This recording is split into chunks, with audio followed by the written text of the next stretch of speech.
I saw strangle marks. She had strangle marks on her, and then she started crying, and I said, Joanna, tell me what happened.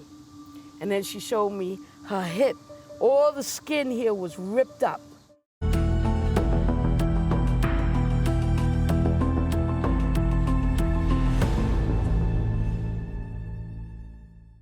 A young mother of two killed by her ex-boyfriend, and a dozen Nassau cops charged with misconduct that may have contributed to her death. Hello, I'm Ken Booth. It happened back in 2009, but the story of Joanna Bird still echoes across Long Island. Newsday was first to reveal an extensive internal affairs report onto the case, a report buried for years. It showed Nassau police officers ignoring state law, police procedures, and court orders as Bird was stalked and eventually killed. Our investigation also found the cops involved received little or no punishment. The case raises questions about police accountability and has wide-ranging implications for those terrorized by domestic violence. The question, what happens when protectors fail to protect? Newsday's Pat Dolan traces the path of our investigation and its aftermath, which is still unfolding today. This is Joanna's story.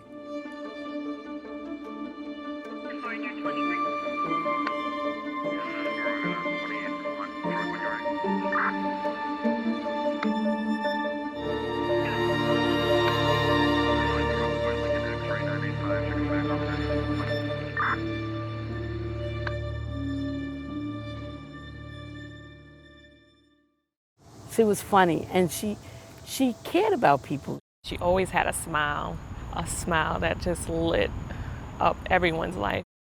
Joanna Bird was the third oldest of 9 kids, a tomboy turned into a popular, ambitious, and determined young woman. Always studying, always trying to do better. A good student, she held several part-time jobs while still a teen, all while harboring big dreams, including a career in law enforcement.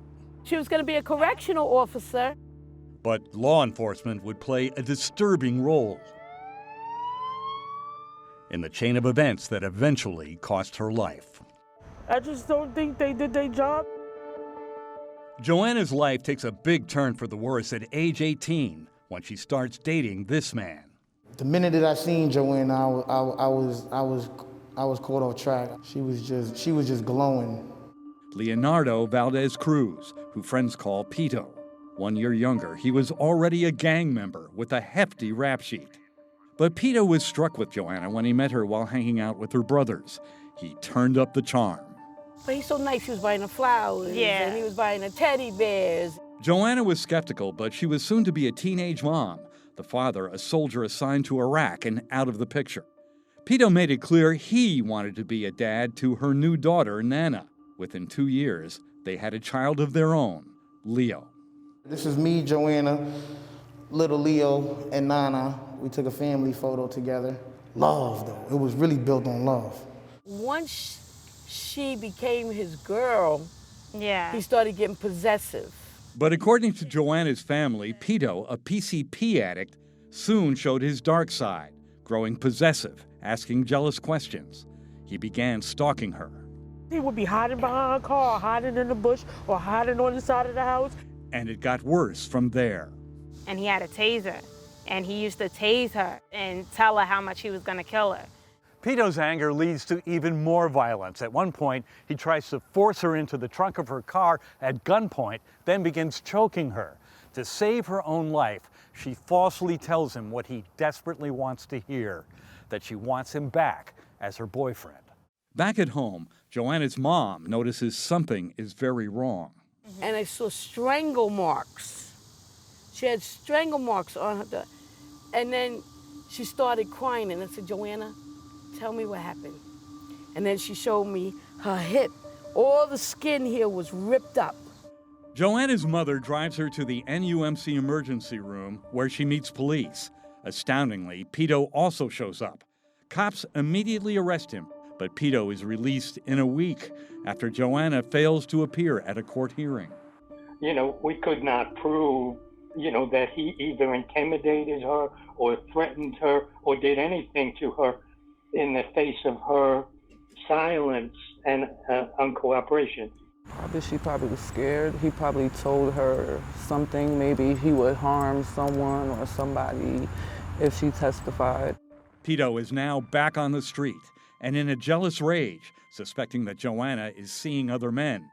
In dozens of letters and phone calls, he has already threatened to kill her. And Joanna and her family are frightened by something else. They have heard Pito is a police informant, which they believe gives cops a reason to cut him slack. She said, Mommy, they're not going to arrest him. They're going to let him go. They're going to let him go because he was an informant.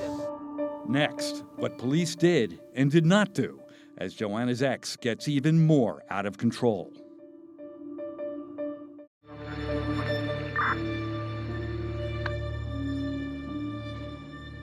She said that numerous times. She said, I know he's going to kill me. Joanna Bird has endured months of abuse and menacing letters from her gang member ex-boyfriend, Leonardo Valdez Cruz, known on the street as Pito. Terrified, she begins sleeping in her mother's home in Westbury, but Pito continues to stalk her. We'll keep her, tie her to the radiator, lock her in the room. Courts grant her 3 orders of protection, which require cops to arrest Pito if he comes near her. But the family says she knew a piece of paper would not save her life. She knew, like, it was at the point where he really was going to end up killing her, and the order of protection wasn't going to stop it. On January 9th, 2009, Bird goes to the 3rd Precinct and asks cops to arrest Pito for coming to her house in violation of the court order. Police wait 3 days before sending a detective to her home. But by then, Joanna has backed off her story after Pito threatens her. Trying to control her, scare her. And she was scared for her life. Former prosecutor Melba Pearson says domestic violence victims are often afraid to press charges, especially if they think police will not protect them. They can go get an injunction, but if the police aren't going to do anything about it, they've now endangered themselves further by angering their abuser, because now their abuser knows they went to court.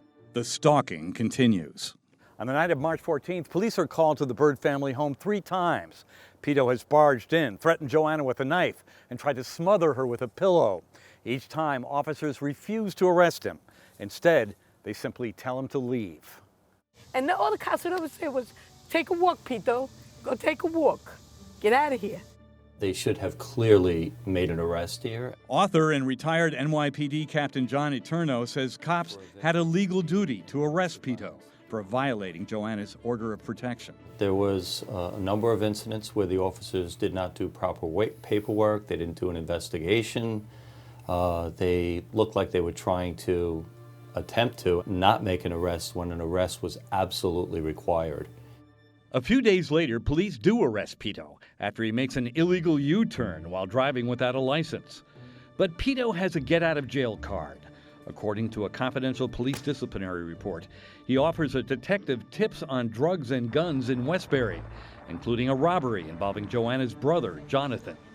I just wanted to go home. So I was telling Raymond and the detectives who locked me up what they wanted to hear. I do that all the time. There's nothing wrong with that. Pito's strategy works. Cops release him with only a summons. But before they do, they give him back his cell phone. While still in custody, he uses it to make dozens of calls to Joanna, each one of them a direct violation of her order of protection.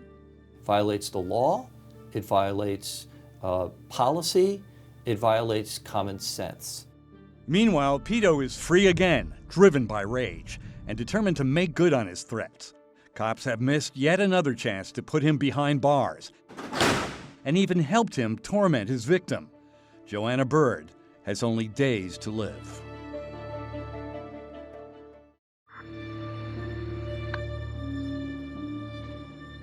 Joanna Bird is desperate to avoid her violent ex-boyfriend, Leonardo Valdez Cruz, also known as Pito.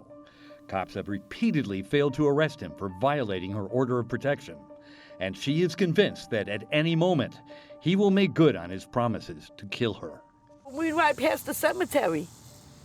She would tell me that she was going to be there one day, very soon. Joanna tells friends she's about to move to North Carolina, far from Pito's reach. She was ready to leave him. She was ready to go on with her life. But the plan comes too late.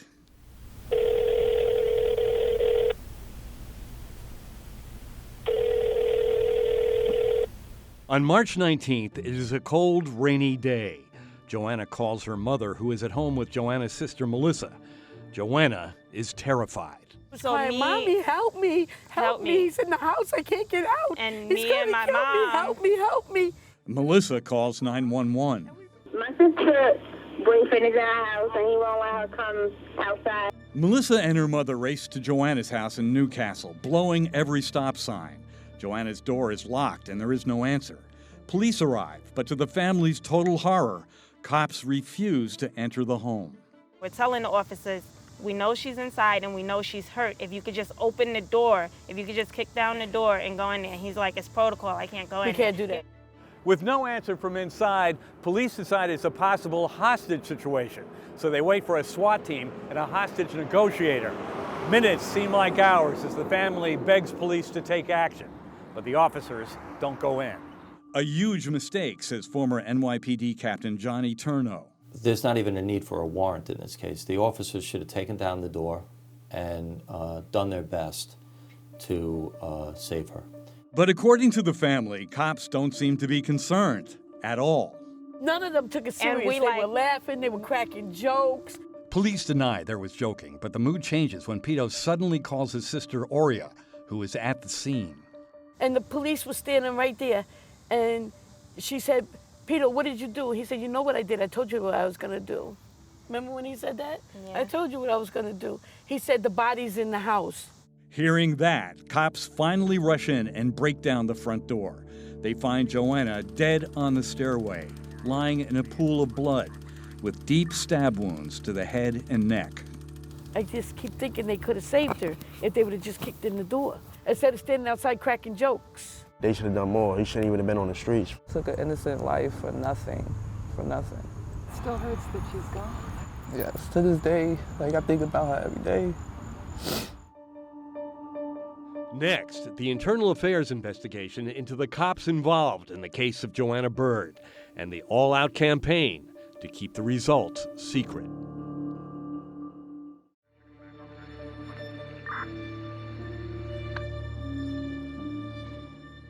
And she always said the police weren't going to help her. She always said that. A popular young woman with 2 kids and a bright future.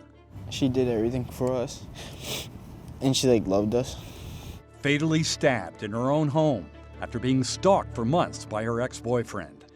A year after Joanna Bird's death, Leonardo Valdez Cruz is convicted of first-degree murder. But questions remain. Why did cops repeatedly fail to arrest Valdez Cruz when he violated her order of protection? The police were called every day, and all they did was tell them, buddy, take a walk and don't come back. You had a mother of 2 young children who was screaming out for help, was screaming out for support, was screaming out for protection. And that as a result of those screams, she was treated as though she were a doorstop. At least one juror says she can't comprehend why cops failed to arrest Joanna's violent ex before it was too late. What stuck with me was how Joanna was so terrified by the 3rd time he tried to break into the house, that she was sleeping between her stepfather and her mother. That just stayed with me. And the terror, and I could never understand, why did they let him go? The Bird family wins a $7.7 million settlement in a lawsuit against Nassau County. And police launch an internal affairs investigation, eventually producing a 781-page report on how officers mishandled the Bird case. This report, for the first time, tells us what really happened in the case of Joanna Bird. It tells us what the police did and what they didn't do.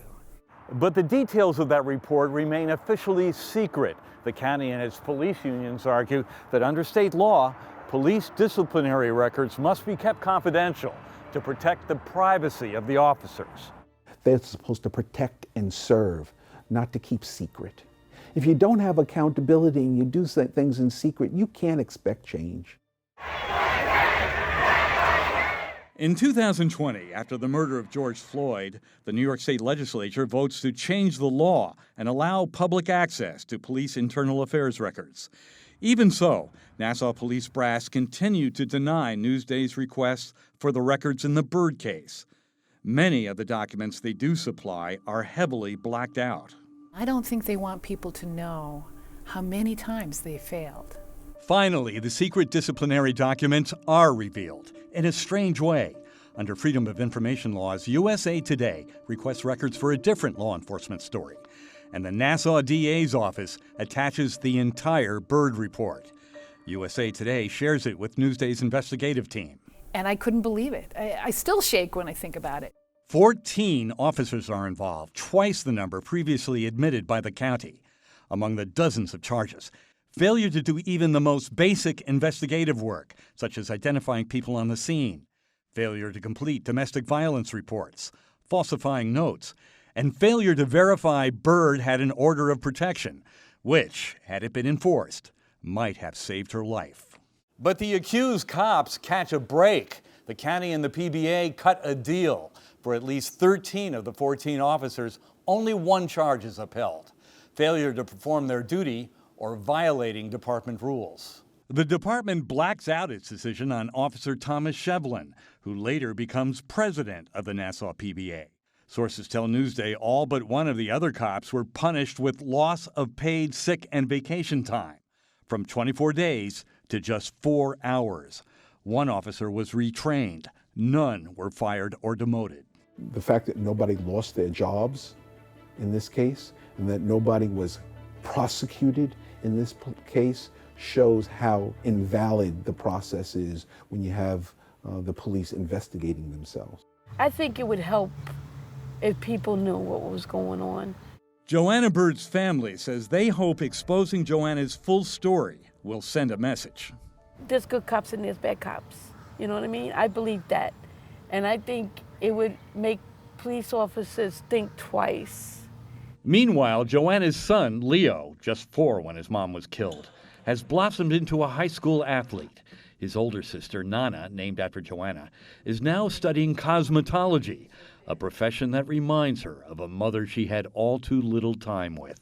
Yeah, she always liked doing my hair. She would do like little designs in my hair with the flat iron and like stars and hearts and stuff. The hardest part of it is she was never able to see her daughter grow up. She's never going to see her get married. She's never going to see her have kids. And do you think your mother is looking over you, watching you? She is.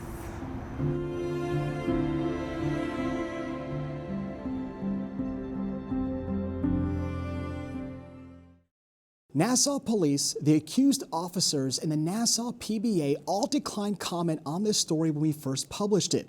Police Commissioner Patrick Ryder did release this statement. Following the murder of Joanna Bird, the department conducted an extensive internal investigation. As a result of that investigation, several officers were penalized with loss of pay. They were retrained and transferred. The department also reviewed and revised its existing policies regarding domestic incidents and created and implemented new procedures to further enhance those policies to enforce the law and protect our victims.